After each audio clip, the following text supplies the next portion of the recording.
नमस्कार, अटल मत न्यूज मध्ये आपले सहर्ष स्वागत आहे।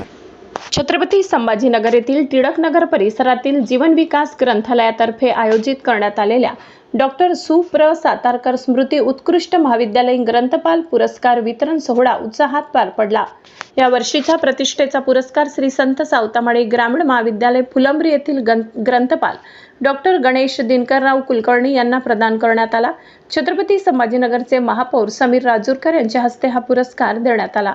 कार्यक्रमाच्या अध्यक्षस्थानी अंबादासराव जोशी उपस्थित होते। यावेळी मान्यवरांच्या उपस्थितीत ग्रंथपाल क्षेत्रातील योगदानाचा गौरव करण्यात आला। ग्रंथालयाच्या वतीने आयोजित या सोहळ्यात विविध मान्यवर ग्रंथप्रेमी आणि नागरिक मोठ्या संख्येने उपस्थित होते। कार्यक्रम यशस्वीपणे पार पडल्याची माहिती आयोजकांनी दिली।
एक मिनट जा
आजच्या या जीवन विकास ग्रंथालयाच्या मार्फत मला जो उत्कृष्ट ग्रंथपाल पुरस्कार दिलेला आहे याने मी एकदम भारावून गेलेलो आहे आणि एका सामान्य ग्रामीण भागातल्या ग्रंथपालालाच या ठिकाणी असा मोठा सन्मान माझा झाला आहे त्याबद्दल आणि भालेकर सरांनी जी अपेक्षा व्यक्त केली त्या अपेक्षेसाठी मी पूर्ण माझ्या पद्धतीने मी प्रयत्न करेल आणि अखिल भारतीय ग्रंथालय महासंघाचा संचालक सदस्य या नात्याने आणि तसेच महाविद्यालयीन ग्रंथालयाच्या माध्यमातून आमच्या ग्रंथपालाकडून या ग्रंथालयासाठी सार्वजनिक ग्रंथालय चळवळीसाठी जे काही मोलाचं काम करता येईल किंवा त्यांना मदत करता येईल त्यासाठी मी कायम तत्पर राहील आणि ग्रंथपालाच्या ज्या काही आमच्याकडून ज्या चांगल्या सुविधा उत्पन्न करून देता येईल किंवा टेक्नॉलॉजीच्या बाबतीत त्यांचे सॉफ्टवेअरचे जे काही असतील त्यांनासुद्धा आम्ही आमचे सॉफ्टवेअर त्यांचा अपडेट करून त्याच्यासाठी आम्ही त्यांना मदत करू।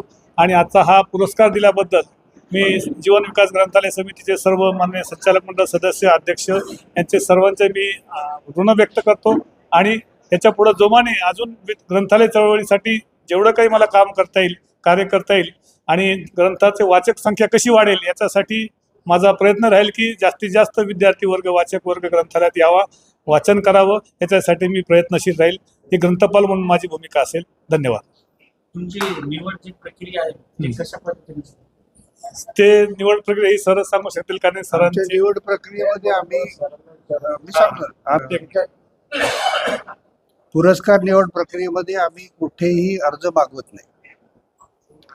ज्या चळवळीमध्ये काम करणारी जी मंडळी आहे, विशेषतः विद्यापीठाचे ग्रंथपाल आहेत किंवा महाविद्यालय क्षेत्रातले ग्रंथपाल आहेत, त्यांच्याशी चर्चा करून आम्ही एक शॉर्टलिस्ट तयार करतो आणि त्या शॉर्टलिस्टमधनं जो ज्येष्ठ असेल त्याचं नाव निवडतो. त्याच्यामध्ये ऑप्शन्समध्ये 2 विद्यापीठं असल्यामुळे आम्हाला काही तशी फारशी अडचण आतापर्यंत आली. कुठल्याच पुरस्कारासाठी आम्ही अर्ज घेत नाही. मग ते सार्वजनिक ग्रंथालयाचा असेल, शालेय ग्रंथालयाचा असेल, त्याच्यासाठी आम्ही अर्ज घेत नाही. फक्त सावित्रीबाई जोशींच्या नावाने जो मराठवाड्यातल्या साहित्य कृतीचा पुरस्कार आहे, त्याच्यासाठी मात्र आम्ही पुस्तक मागवतो आणि त्या पुस्तकाची निवड समिती निवडतो. सर, तुम्हाला पुरस्कार मिळालेला आहे, ते ग्रंथपालांच्या समस्येसाठी पुढे काय काम करतात? आता या ठिकाणी सर्वात महत्त्वाचे आता जे सार्वजनिक ग्रंथालयाचे बाबतीत भरपूर समस्या आहेत. महाविद्यालयीन ग्रंथपालाच्या सुद्धा अनेक समस्या आहेत. त्या राष्ट्रीय पातळीवर आमच्या अखिल भारतीय ग्रंथालय संघाच्या माध्यमातून आम्ही तर प्रयत्न करतच आहोत. आम्ही जास्तीत जास्त ग्रंथालयाच्या ज्या रिक्त जागा आहेत त्या भरण्यासाठी आमच्या ग्रंथालय संघटनाच्या दिल्लीचे आमचे जे अध्यक्ष आहेत प्रदीप राय यांच्या मार्गदर्शनाखाली आम्ही त्याचा प्रयत्न चालू आहे.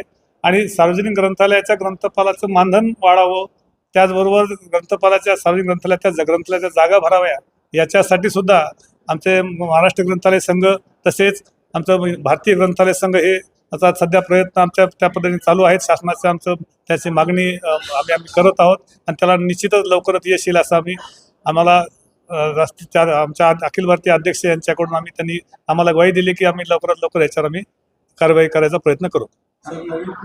वाचनापासून दूर होत आहे, त्यांना काय संदेश द्याल?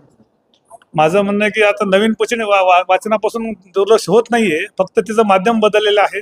ते सध्या मोबाईलच्या माध्यमातून, ई बुक्सच्या माध्यमातून, ई जर्नल्सच्या माध्यमातून वाचत आहेत.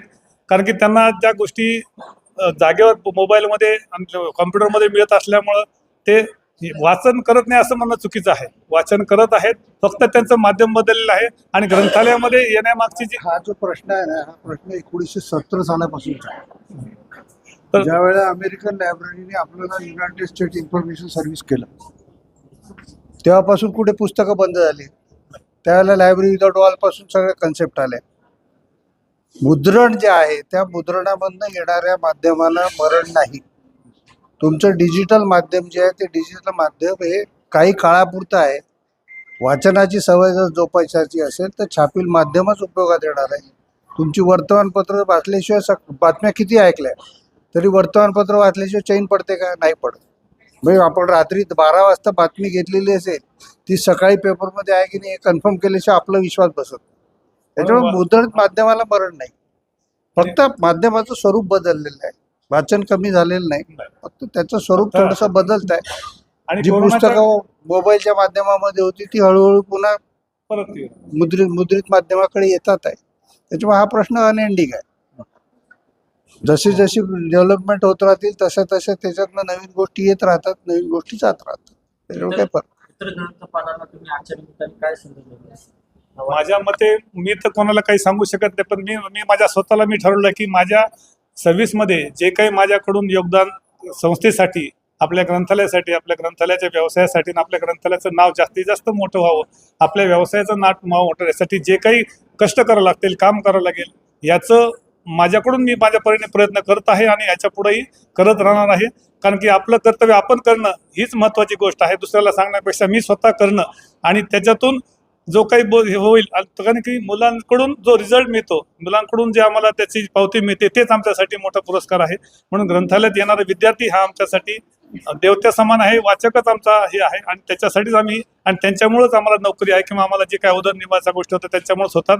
म्हणून मी विद्यार्थी आणि ग्रंथपालासाठी की आपण आपले जे दिलेले काम आहेत ती जर आपण निष्ठेने केली तर आपलं काम हेच महत्त्वाचं आहे, निष्ठा महत्त्वाची आहे. आपण आपल्या कामाशी प्रामाणिक राहावं आणि आपण आपलं काम केलं तर आपल्याला बाकी कुठल्या गोष्टीकडे लक्ष द्यायची गरज नाही. एवढ्या मी ग्रंथ सांगू शकतो. सरांना पुरस्काराने सन्मानित करण्यात आलं, काय शुभेच्छा देणार तुमच्यावर? अतिशय आनंदाची बाब आहे. जीवन विकास ग्रंथालय जे आहे हे आमच्या ग्रंथालय संचालन अंतर्गत आम्ही त्यांना शासनमान्य ग्रंथालय आहे आणि अत्यंत ॲक्टिव्ह असं ग्रंथालय आहे. त्या ग्रंथालयामार्फत सातारकर सरांच्या नावाने देण्यात येणारा पुरस्कार आमचे मित्रवर्य कुलकर्णी सरांना हा मिळाला, हा अतिशय आनंदाची बाब आमच्यासाठी. त्यांचं काम फक्त महाविद्यालयीन ग्रंथालयामध्ये नाही आहे, तर सार्वजनिक ग्रंथालयामध्ये सुद्धा ते हिरिरीनं भाग घेत असतात. आमचे शासनमान्य सार्वजनिक ग्रंथालयाचा जो LTCचा वर्ग चालतो, त्या प्रशिक्षित मनुष्यबळ उपलब्ध करण्यासाठी हा मनुष्यबळ असतो. त्यासाठी सुद्धा सरांचं महत्त्वाचं मोलाचं मार्गदर्शन त्यामध्ये लाभते. म्हणून ते सर फक्त महाविद्यालयीन ग्रंथालयामध्ये नाही, तर सार्वजनिक ग्रंथालयामध्ये सुद्धा त्यांचं काम वाखाणण्याजोगं आहे. आणि त्याची दखल या ठिकाणी घेतल्याबद्दल आम्हाला सुद्धा आम्ही आवर्जून त्यांच्या प्रेमापोटी या ठिकाणी उपस्थित राहिलो आहोत. तुम्ही सुद्धा मोठ्या संख्येने उपस्थित राहिलेला आहे. त्यांना खूप खूप शुभेच्छा देतो आणि आपले सुद्धा धन्यवाद मानतो. काय शुभेच्छा देणार आज सरांना एवढा मोठा पुरस्कार आणि सन्मानित झालं, तुम्हाला काय वाटतं? सर्वप्रथम तर जीवन विकास ग्रंथालयाचे मी आभार मानते की माझे मिस्टर गणेश कुलकर्णी यांना त्यांनी इतका छान सत्कार वगैरे केला, त्याबद्दल मी आभार मानते. त्यांचं स्ट्रगल मी स्वतः पाहिलेले आहे. माझ्या लग्नाला 25 वर्ष झालेले आहेत. ते किती खालच्या याच्यापासून या स्टेजला यायला त्यांनी किती स्ट्रगल केलेले मी स्वतः पाहिलेले. त्याच्यामध्ये डिझर्व आहेत या सगळ्या याच्यासाठी. पुढील वाटचालीसाठी मी त्यांना शुभेच्छा देते. तुम सरांच्या पुरस्कारामध्ये तुमचा पण एक सिंहाचा वाटा आहे, काय वाटतं याबद्दल? तुम्ही काय खूप छान वाटतं आहे. म्हणजे आज जेव्हा त्यांच्या डोळ्यात पाणी आलं तेव्हा माझ्याही डोळ्यात पाणी येत होतं की म्हणजे मला भरून येत होतं खूप असं. आनंदही आहे खूप.